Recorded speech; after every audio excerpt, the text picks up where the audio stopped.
February 15th, 1995. Patch me in. We've got him on the line. Tracing signal. Keep him talking. Every second counts. Copy that. Keep the channel open. I don't want him to drop. Kevin, you know this ends one way.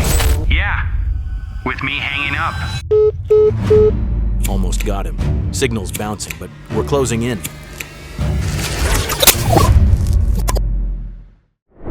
For years, Kevin Mitnick had been America's most wanted hacker, stealing secrets and taunting the very people hunting him. But on this night, the chase would finally end.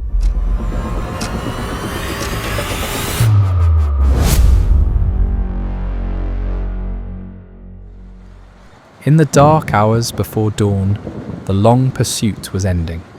But to understand why Kevin Mitnick was worth this much trouble, you have to go back. Back to Los Angeles. Back to the boy who would become the most wanted hacker in America. Long before Kevin Mitnick became the FBI's most wanted hacker, he was just another kid in Los Angeles. His parents had divorced when he was young. He moved often. He didn't have much money, but he had curiosity and a knack for figuring out how things worked. One day, at just 12 years old, Kevin discovered something unusual, a way to ride the bus for free. By digging through dumpsters behind ticket offices, he found discarded transfer slips, a little glue, a little trial and error, and soon he could go anywhere in the city without paying a dime. I didn't see it as stealing. It was a puzzle. I liked solving puzzles. That same mindset would soon take him from buses to telephones, and from telephones to computers. In high school, Kevin met kids who were into something called phone phreaking, exploiting the phone system to make free calls, explore hidden operator menus, even listen in on conversations. Kevin learned quickly. He built his own tone generators, small devices that could trick the phone network into giving him access reserved for operators. Back then, the phone system was like a big playground, and the operators didn't even know the kids were inside. But it wasn't enough to just use the system. Kevin wanted to own it. He began breaking into corporate phone systems, exploring menus, copying manuals. It was the late 70s. No passwords, no firewalls, no real sense that anyone could even do this. In 1979, a friend introduced Kevin to his first real computer network, at Digital Equipment Corporation. It was a mini computer system worth tens of thousands of dollars. Kevin broke in and made a copy of the company's proprietary software, not for profit, just to study it. It was his first serious crime, and it got him caught. Kevin was arrested in 1981, just 17 years old. He was sentenced to a year in a youth facility and 3 years probation. People thought that would stop me. It just made me want to learn more. Over the next decade, Kevin's skills and his obsession would grow. He'd move from phone systems to corporate networks, from corporations to government contractors. And every step he left more people wondering, who was this man who could slip into their most secure systems without leaving a trace? By the early 90s, Kevin Mitnick was no longer a curious kid. He was a master intruder, and the FBI was beginning to take him very seriously. By the early 1990s, computer networks were becoming the nervous system of corporate America.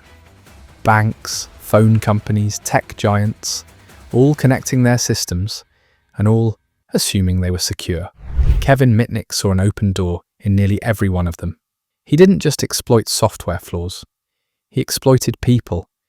If a network administrator didn't give him a password, Kevin would charm a receptionist, impersonate a manager, or pose as tech support until someone handed him the keys. Why waste time breaking a code when you can get someone to just give it to you? Once inside, Kevin moved silently, copying source code, mapping networks, downloading emails. He targeted Motorola, Sun Microsystems, Nokia, even Pacific Bell. The damage wasn't just the data he took. It was the fact that no one knew he was there until it was too late. In 1992, after another corporate break-in, the FBI finally issued a warrant for his arrest. Kevin disappeared. He's gone. We had an address. He was gone before we got there. Over the next 2 years, Kevin lived as a digital ghost. Cheap motels, prepaid phone cards, fake IDs. He used cloned cell phones to make untraceable calls. Every time the FBI closed in, Kevin was already a step ahead. But his most dangerous move came in late 1994 when he set his sights on another hacker, Tsutomu Shimomura, a respected computer security expert. Shimomura's network wasn't just secure, it was personal. Kevin broke in anyway. He stole files, read private emails, even taunted Shimomura directly. It was a challenge, a dare, and it worked. Shimomura took it personally. The hunter had just made a powerful enemy. Nice system you've got, Tsutomu. Shame if someone tried and explored it. This wasn't just hacking anymore, it was war. And for the first time, Kevin Mitnick had given someone the motivation and the skills to track him down. January 1995. Tsutomu Shimomura was angry, and he had the tools to do something about it. Working with the FBI, he began tracing the digital trail Kevin Mitnick left behind. Hop by hop, server by server. Kevin was careful. He routed his connections through dozens of machines, universities, corporations, even government systems. But in his rush to explore Shimomura's files, he'd made mistakes, tiny ones, and Shimomura was patient. Got a hit. Raleigh, North Carolina. Signals holding steady. The FBI now had a city, but finding the exact apartment meant something trickier. Listening for Kevin's cell phone signal, triangulating its location in real time.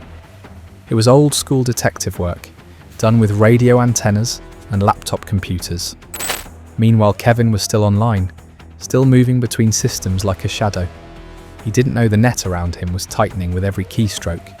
February 15th, 1995, 2 a.m. The signal was locked. The FBI surrounded a quiet apartment complex in Raleigh. Inside, Kevin Mitnick sat at his desk. Headphones on, eyes on the screen, lines of code scrolling past. Move in quietly.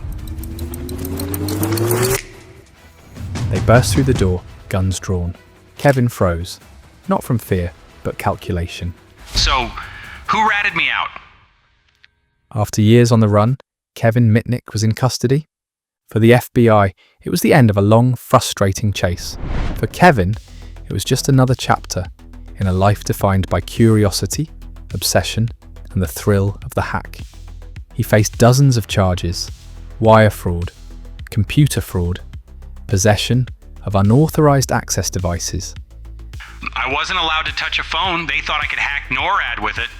For nearly 5 years, Kevin sat in federal custody, much of it in solitary confinement.